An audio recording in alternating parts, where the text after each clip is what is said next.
Walladzina.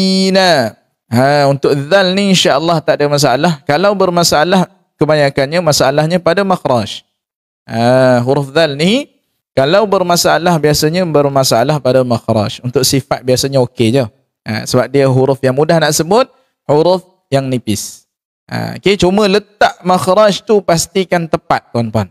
Okey, hujung lidah menyentuh pada hujung gigi kacip atas ataupun hujung lidah kita keluarkan sedikit dari sempadan gigi dan menyentuh hujung gigi kacip atas. Zi. Zi bukannya zi tapi zi. Konsisten.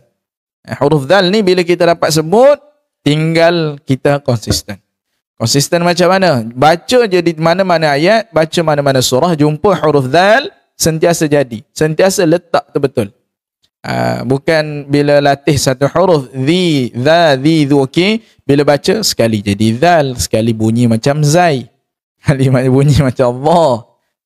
Okey, kita nak konsisten. Bila kita dapat, orang kata tempo, dapat timing sebut dengan baik apa semua tu, kita nak konsisten. Jumpa huruf zal, tak lari. Makhraj, biasanya makhraj lah. Huruf zal ni dia tak ada isu sangat. Yang jadi isu biasa tak ada tu mesti makhraj tak betul.